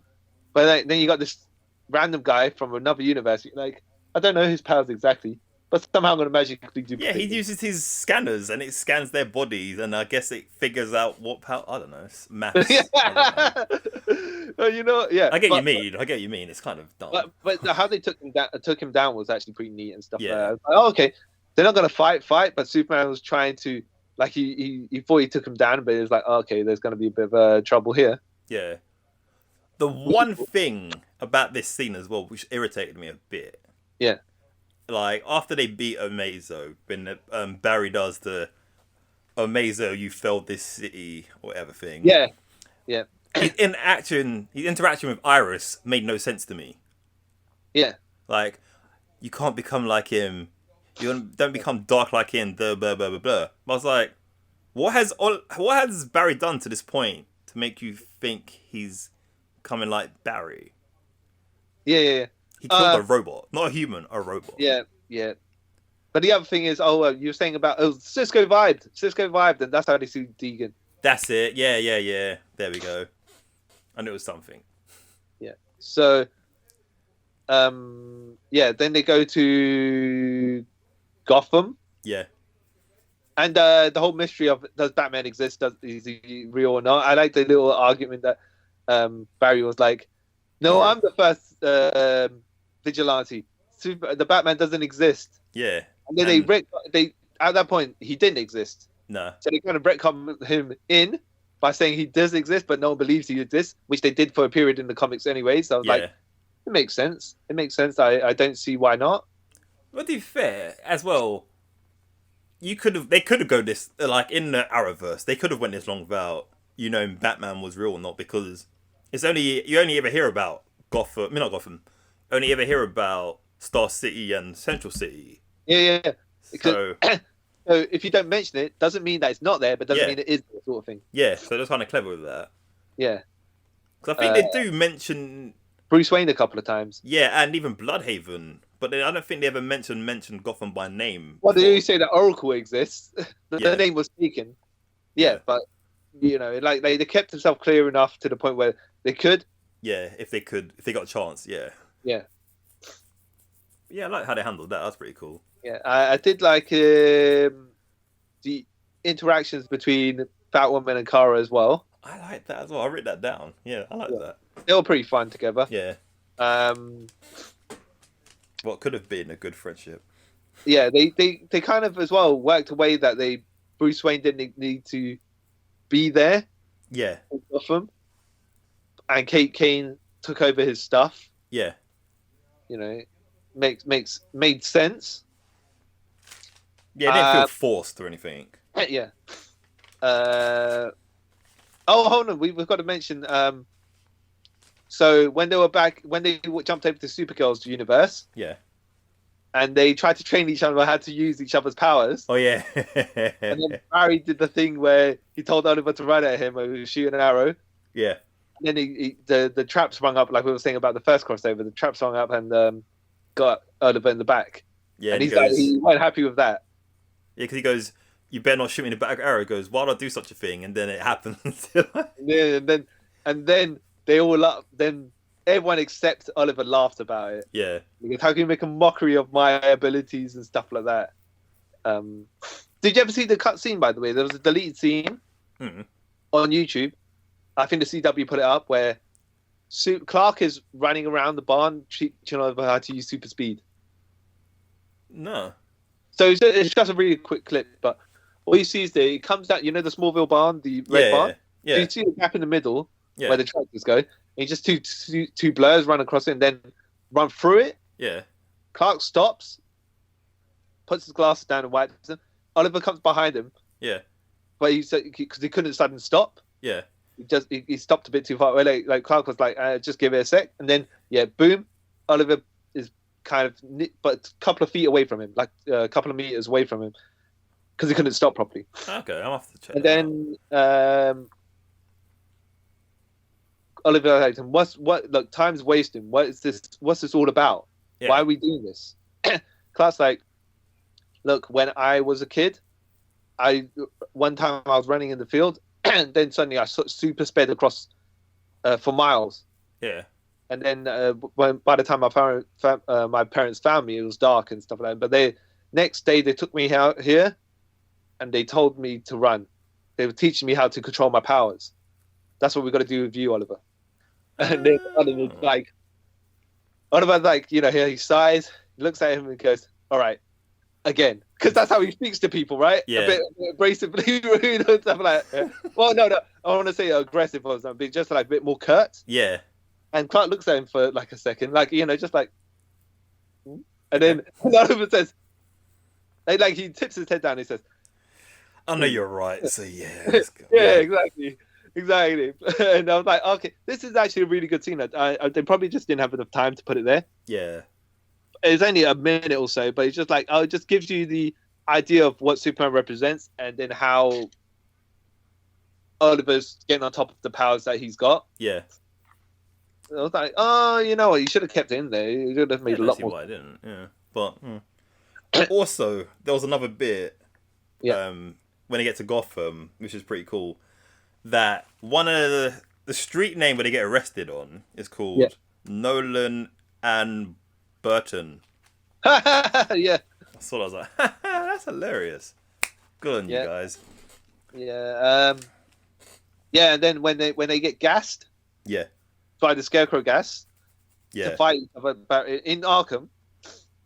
And it's like, wait a minute. If Barry is if Oliver as Flash is fighting Hubble Thorne and Barry as Green Arrow is fighting Malcolm Merlin. Yeah. Well, you're still fighting at super speed. You would destroy the other guy. Yeah. Where it's a combination of inability to know how to fight at super speed plus the fear gas. Yeah. I can accept whatever. Yeah, But the fact that when we came in there and gave him a flying head scissors head takeover. Yeah. I was like, fair enough as well, I suppose. Yeah. It could happen, I guess, But that was the Arkham scene was pretty cool as well. Yeah, the outbreak and everything like that. Because I've written all the cameos down. Yeah. Yeah. It was Poison Ivy. Oh, hold on. No. You're talking about not actual physical cameos, though. No, just little Easter eggs. Sorry. Yeah. Well, it was one cameo by Victor Saz, but yeah, he had the Poison Ivy, Riddler, Clayface, Bane, Psycho Pirate. Actually, he was a proper character. He was a cameo. Mr. Freeze, the Scarecrow, obviously, and Merlin and Reverse Flash. They were cameos. That makes sense. Yeah, it was cool how they fit all that little bit into that. As an introduction to Batwoman, like if you say this was basically a movie pilot for Batwoman, existing in this universe, I think it was actually well done. Yeah, it's really, really good done. They got the idea of her across, not to be like a distaff Batman, but just be like, she's not her own thing. Yeah, but she kind of is. Yeah. I think they gave enough for her to be intrigued to see what's going on with her. Yeah, they didn't. Unless in your mind you're just like, she's just a female version of Batman, then you like. Yeah. Whatever. Because like she didn't overstay her welcome either, and Yeah. didn't feel like they shoved her down your throat. So Yeah. she did She well. get they went to Gotham. Yeah. They dealt with her. I mean, And they she left. dealt with them, and then the rest of the story continued without her because she Yeah. didn't need to be there. What did you think of the black suit Superman? Oh, that was pretty cool. He changed it. Wait, John Deed changed the timeline again, Yeah. and Barry and Oliver were the Trigger Twins or whatever Yeah. they were, The and Trigger Twins. and then they had to go and have a fight with Black Suit Superman, who was John Deed, who took Supergirl's powers. Yeah. It's like, all right, I suppose. Kind of. I mean, since Superman went back to his universe, his Earth. Yeah. If you're going to take the powers of someone equivalent to have, you might as well take the powers of Supergirl. Yeah. But then, logically speaking, wouldn't you look like a male version of Supergirl? Yeah. And I think she points out, you took my powers, but not my gender. And it was like, yeah, but logically speaking, the guy is a guy. He would always probably make himself, no matter what. Guy. Yeah. Yeah. Yeah. But more logically, though, he would have been a blonde version of her. Yeah. Not blonde version of her, but not like, the dark-haired Superman. Yeah. Wasn't really. Yeah. Like how, so they kind of managed not necessarily to outwit them. He's either toying with them or something like that. But they have a little skirmish. And then to get away from him. Yeah. Barry shoots. Not Barry. What I keep wanting. Oliver shoots something that makes a building nearly fall down. He's like, well, if you're Superman, you got to save these people. Yeah. Bluff. Yeah. Basically, he is Superman, but he's all about his egotistical version. Yeah.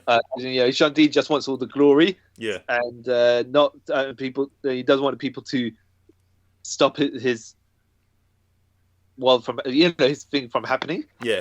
But he was caught in a very logical situation where like. If they're villains and I'm the hero, I have to go and save them. Yeah, it's like, oh. I have to save the people. They're ruining my thing, man. Yeah. Yeah. I like the idea as well that they got Superman from the Earth 38 to come back to resolve the Book of Destiny issue. Yeah. And then they got Amazo back, right? Yeah. And they had Brainiac 5 deal with Amazo. And they had Lois and Martian Manhunter appear as well to help deal with Evil Clark. We also had 90s Flash show up as well. Yeah. So it was a pretty decent crossover. It was pretty fun. It was like self-contained as well because there's a wacky situation where it's like you don't need to know what's going on with anyone else's anything else. No. You can watch this solo by itself, like completely. And also, it's had the whole big thing of Oliver trading his life to save Barry and Kara because he's basically they die trying to stop John Deed by running around the world in two opposite directions. So first, as a callback to Crisis on Infinite Earths, the comic version, where Supergirl and Flash both died. Yeah. So I think they obviously they were the main characters in their own series, but they had them specifically chosen to do that little callback, I think. Yeah. And then Oliver's like, if you save them, you can have my life. And then this leads to... Oh, no, he didn't say that. He said, well, we'll make a secret deal of some sort. Yeah. But their life for mine. Yeah. That's what he said. That's what gets unveiled later on. Yeah. And then... but yeah, I thought it was pretty cool. Decent crossover.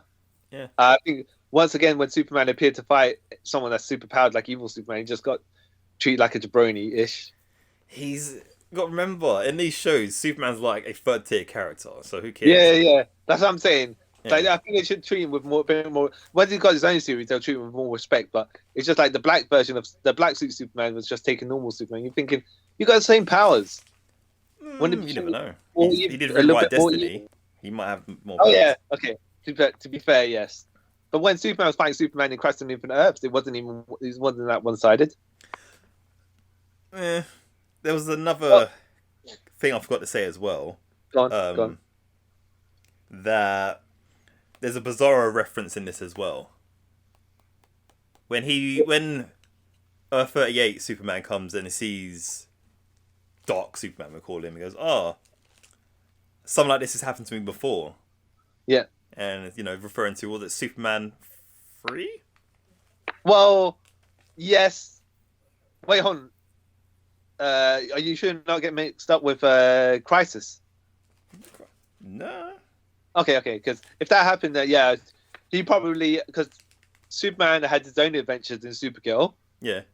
So between the 12 years he was active, yeah, it makes sense. Yeah. He probably referenced a lot of things that we never saw, but they happened. And also when 90s Flash turns up and he sees Diggle, goes, "Hey John, where's your ring?" Yep. Yeah, that's cool. Which at that point could have meant anything though, because he was married as well, but I don't think he doesn't wear a ring. Yeah. So what I'm saying is, it didn't necessarily need to reference the Green Lantern ring. Yeah, no, it's one of those ones you can take how you want. Yeah, exactly. Well, it was the Green Lantern ring, but yeah, but it's not. And then yeah. So overall, I liked it. Probably my third favorite event. Okay, hold on. Before we go to Crisis, then, what's the order of your favorites? It would be Crisis on Infinite Earths. I really like that. Yep. Then Crisis on Earth X. Right. Then Elseworlds. Yeah. Invasion. Yep. Then the other two. Yeah. I would kind of agree. I'd swap around. I put Crisis on Earth X as my number one. Yeah. I don't know about how I'm going to put Elseworlds and Crisis on Infinite Earths, because it's like Elseworlds makes sense as its own story and its own thing, and it didn't overextend to what it was. I like Crisis on Infinite Earths and like the idea of it, but when you watch it, you're like, there's a lot of things they weren't able to do because of budget, so they probably could have tried to do that. Yeah. And there's other things like, as we are going to Crisis on Infinite Earths, I thought the gimmick of the Paragons was a bit like, okay, so you're telling me in all of the Infinite Earths here, you got the Paragon of Love, which is the Flash from Earth 1, right? Yeah. The Paragon of Truth, which is Kingdom Come Superman, right? Yeah. Paragon of Humanity, which is Ryan Choi from Earth 1 again. Yeah. That's my problem with the whole thing as well. The Paragon of whatever that Black Canary was. Yeah. The White Canary was, sorry. I want to say Redemption, but it's not. But yeah. Yeah. The Martian Manhunter as a Paragon. Supergirl as a Paragon. So that's 2 from Earth 38. Yeah. Batwoman as a Paragon. So you're telling me there's 1, 2, 3, 4 from Earth 1, 2 from Earth 38, and 1 from Earth 96. And it's like, yeah, that's a who's from Earth 96? Superman, Kingdom Come Superman. Yeah, but then he gets changed to... Yeah, but that's I'm just saying... I know what you mean. Yeah. I think they shouldn't have done like Paragons, because that's a bit of a... I don't want to say it's a cop-out, but if you need these specific characters to do something, just randomly, just have them happen to be grouped together at a point something's happening, and then they are the ones that are left as the survivors. Yeah. It would make more sense. Especially since Ryan Choi was there. Yeah. And he wasn't even Atom. Wasn't even relevant to anything in the sense that he was just a human. At this point, he is. Yeah, and the ghouls or wherever it is, they're fighting everyone, and he's just throwing fists. And it's like, but you got no training, you got no atom powers, you got nothing. Yeah, I just overlooked that. What makes you more special than anything else? Anyone else there? Because he's humanity. Yeah. But I get what you mean. Like, it's off kilter, because it's like, I thought they were gonna, as we were reading that Brandon Routh was going to be leaving Superman, leaving Legends of Tomorrow. So you assume that Ryan Choi, being the Chinese Atom, is going to step in his place. But no, dude hasn't made an appearance since. Yet. I keep saying that. Yet. That's my sort of thing. I was like, you could have just not go on about, they're from all the different multiverses. It's like, oh yeah, by the way, these 7 Pacific people are needed. Don't you say they are unique to the universe? Because then why is 6 of them on one Earth? Yeah. Yeah, it's kind of... Well, but I wouldn't have had... I mean, I would have just said... Group them together for a specific thing. Like if they were fighting... They were fighting whatever it is that the Monitor's invading army is. And they just happen to be in the same area. Boom, get knocked through a portal or whatever. Then you got your group. Then it's like, there's nothing special about them because it just... doing that, then you don't have the whole... them going to different universes and all that stuff. So then that I mean, like, no, but I'm just saying that you can have it's a random group of people rather than a specific group of people. 4 of them, like from a specific Earth. Yeah, yeah. Like I say, that was dumb, but I get why they did it. So you get the whole multiverse hopping adventures and stuff. Yeah, I like that. I like some of the cameos they had. I especially like the Kingdom Come Superman section. But I also like the F99 Batman, Kevin Conroy Batman. Yeah, that was cool. I like that bit. Some people are upset because he was evil Batman. I'm like, yeah, but it's an alternate. First of all, it's a very grim sort of role. Yeah. And they got the right guy for it. Yeah. And it's like it's a sudden turn in how his morality is. But like how he explains it makes sense why he would go that way. Yeah. So I don't see what people's problems is. Yeah. I think it's just that they probably thought that it was going to be Batman Beyond Batman. But then that's not even Bruce Wayne. Batman Beyond Batman. Sorry. So no. Batman Beyond Bruce Wayne. That's what the people. But even then, he's just some old geriatric old man with a walking stick. What's he gonna do? Yeah, exactly. And he was in the cyber suit as though he was Kingdom Come Superman as well. Yeah. So it was like a bit tricky how he was what direction they were going to put it in. But usually, because the Earths are named after the appearance of the characters in the actual years. That's why he was at Earth 99, and that's when Batman Beyond made its debut on TV. Yeah. And people kind of assumed.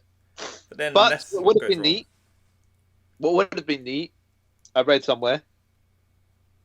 So if Bruce Wayne, that old Bruce Wayne, did happen to go on the adventure with them as the guy behind the scenes, as in he's telling them, he's coordinating them, right? Then when they put him back on his Earth, and he's back in Wayne Manor, and he's just looking out the window, you see the motorcycles chasing the kid. No, so that would have been the beginning of Batman Beyond. That's too much for a reach.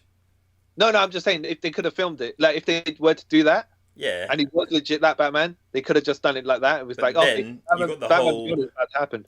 You got the whole. Why are they making a Batman Beyond TV show then? Blah blah. No. That'd have been just a little Easter egg for people. Easter eggs. You can watch the show. It's still a comic. There's your Easter egg. I'll tell you what is funny as well. Yeah. That none of the Superboy series made a like they had Superman and I didn't have UK neither, but they didn't have especially the Superboys from the Superboy series. Yeah, with there's an episode where what's his name's in it? Lex Luger. Yeah. Yeah. Yeah. Lex Luger, you said, not Lex Luthor, by the way. Lex Luger's in an episode of Superboy. Yeah, I remember. But it would have been funny to have, like, even if you had all these other, because they had Birds of Prey randomly. Yeah, that's a good show. Batman 66, Batman 89. Yeah, like that. So it would have been neat to have, like, the random Superboy series, but he's actually playing as a Superman now, or something like that. I don't know, unless I think to the universe, and he's just taking his glasses off, or something. Unless they don't have any sort of rights to it, that's why they can't use it. Yeah, that's. But they went to Lucifer's world. Do you watch Lucifer? Yeah, I watch Lucifer, but it depends because, like, obviously, like Netflix or whoever owns the rights to Lucifer are pretty cool with. Everyone's sort of like down with collaborating nowadays, but unless the people who own the rights to Superboy are like, nah, we don't want none of your rub. So just running through this thing.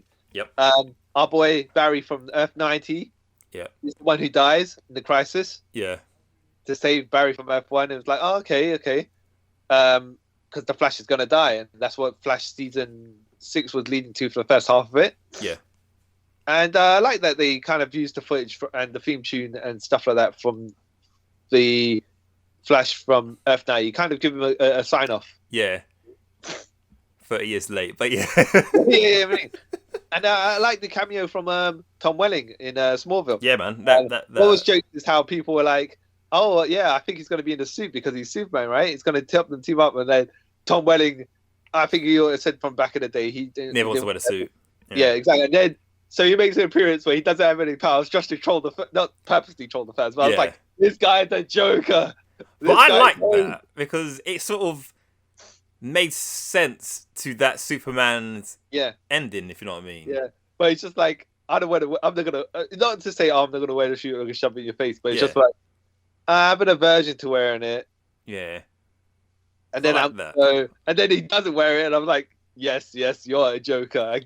You are a joker, and it makes me laugh because all the people are going to be upset about it. Made the scene much better as well. And the same when I saw it, I was like, haha, good. I'm glad. Yeah. But what gets me as well is, so when you look at Tom Welling and you look at Brandon Routh and how big they are, then you look at Tyler Hoechlin, who's Superman, in this crisis. Yeah. Not a small guy. But he's not as big as them. Yeah, the angle, because they're like 6 foot plus, like 6'4/3", and he's probably 5'11", or coming up 6 foot. Yeah, he just looks way smaller than them because of the height difference. Yeah, the angles have to film at. But hey, he didn't look too bad though when he was fighting the Brandon Routh the Kingdom Come Superman. No, he looked pretty cool. They look pretty solid. That Kingdom Come suit looks really good though. Yeah, it looked good. I liked it. But I do prefer Superman suit.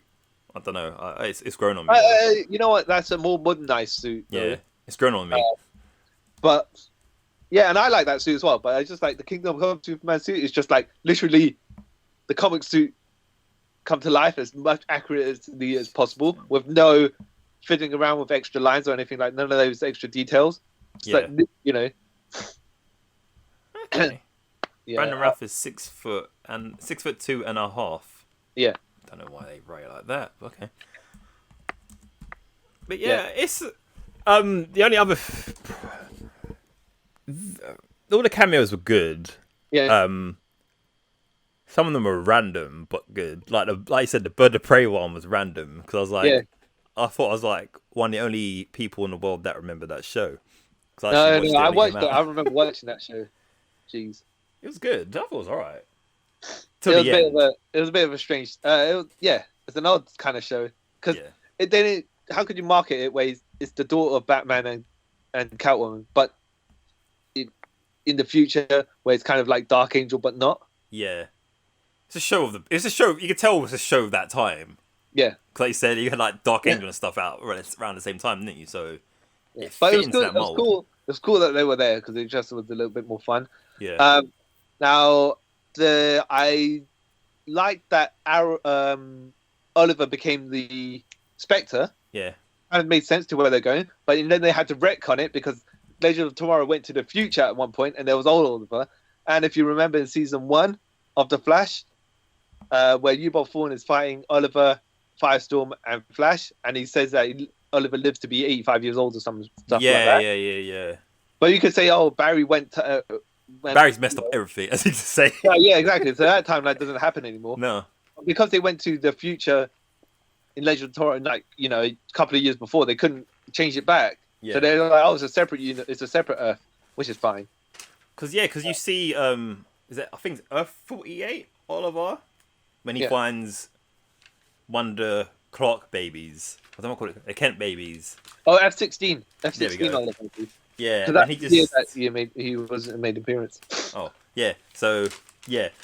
And you kind of feel sorry for him. Like, wow, this guy is just been alone for years. The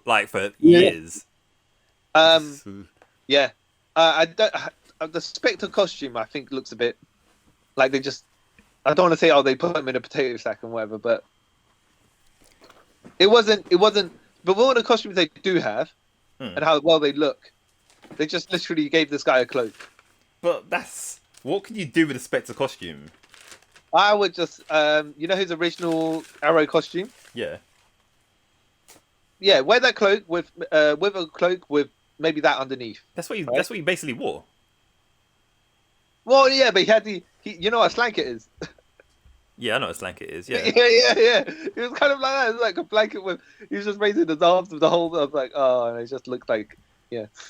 I mean, if he had kind of a drained grey version of his original outfit with the green cloak, I think that would have more suited the way they looked. But like the idea of him becoming the Spectre was really good. That's what he's wearing. No, look, dude, I'm looking at it right now. He's got a hood and he's got the Green Arrow costume right underneath it. Okay, hold on. Let me have a relook at that. Okay, hold on. All right, I'll have a look at that. But tell you what, the other bits are a bit weird. Is when they'll fight. So I like the idea of him fighting the. No, you're right. See? No, but I'm talking about a grey version of that outfit to be more like the Spectre. But no, Spectre's all green. Dude. He's white and green.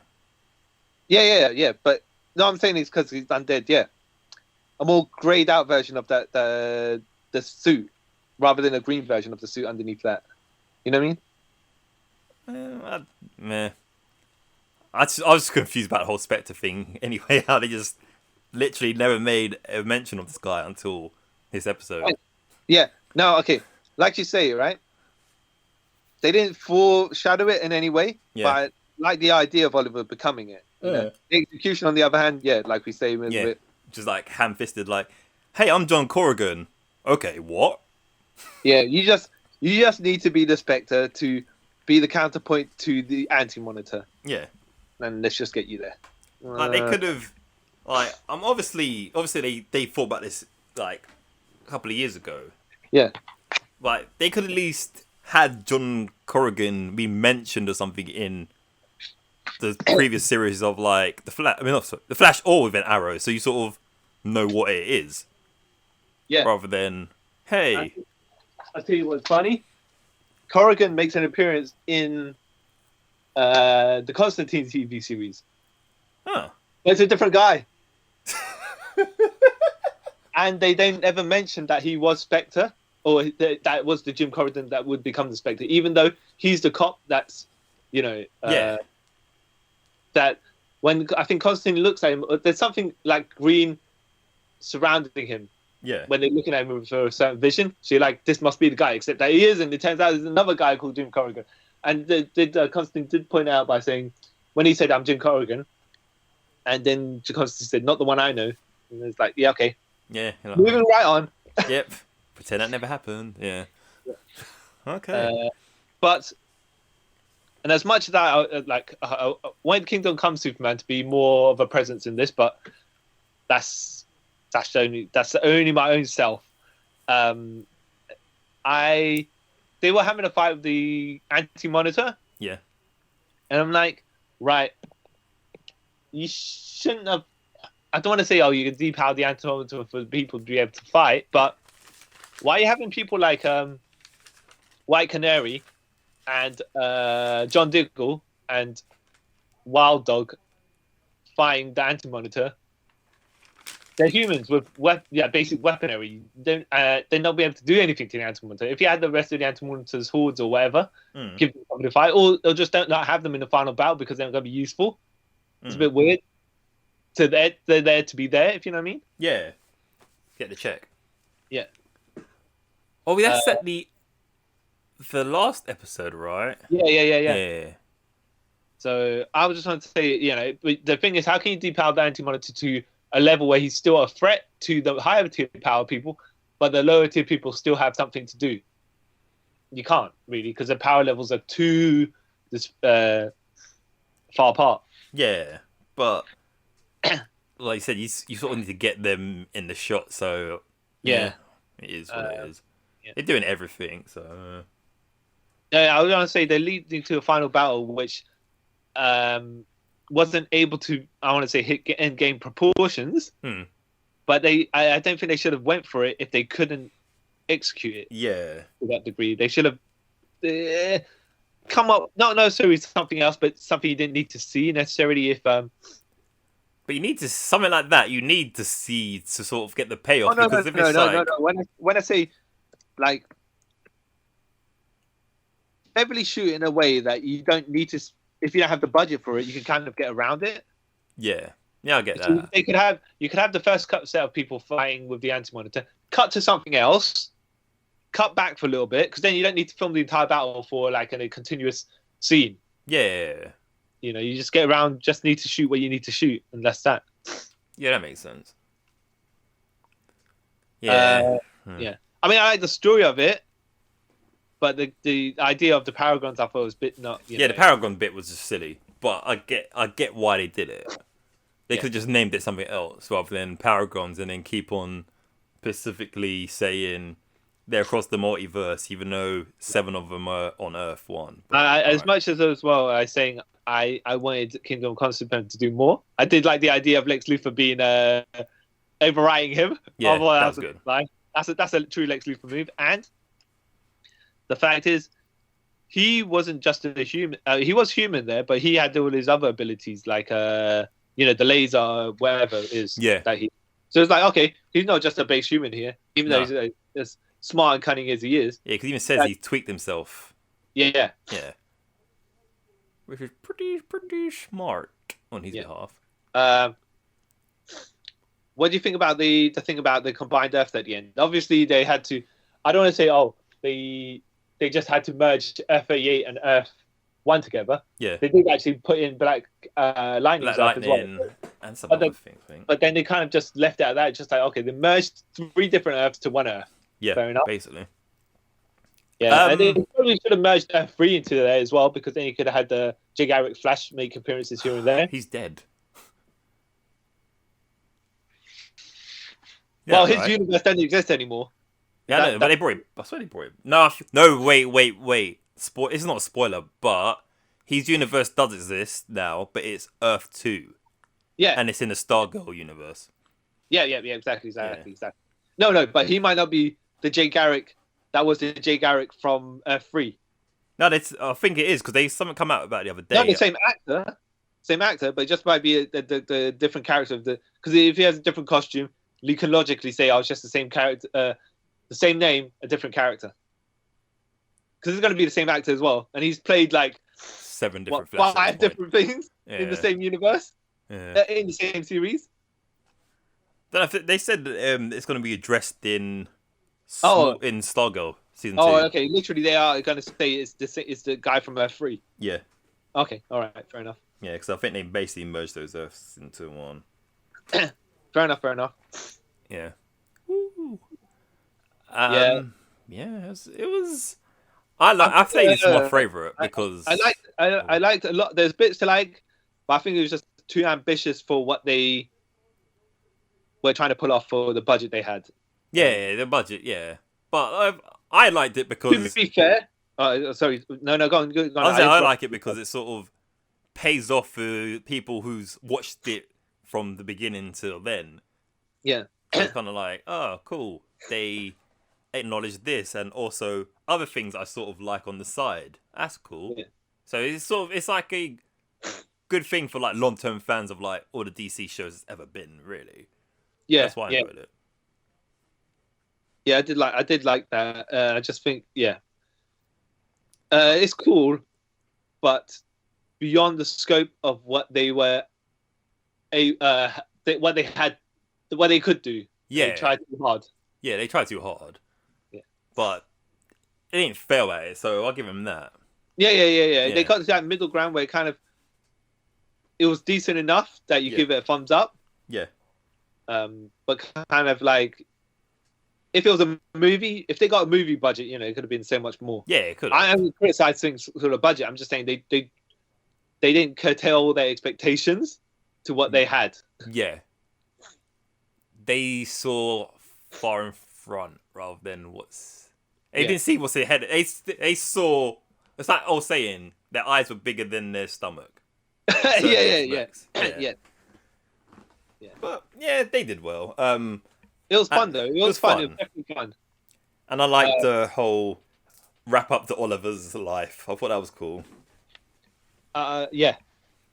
But the only thing I would say is kind of like, oh, it's cool, but looking at it now, 2 years sort of later, or a year later, like they merged all these universes together, which is awesome. But then Supergirl's ending. Yeah. So is Black Lightning. And Arrow as well. Arrow's ended, yeah. Batwoman is at this moment. Yeah. So it's and, kind of that. Actually, funny enough, so we'll follow this up with a conversation on Superman. Yep. Superman and Lois. Yeah. But there's bits to point out there. Now that he's having his own show, fair enough. Yeah.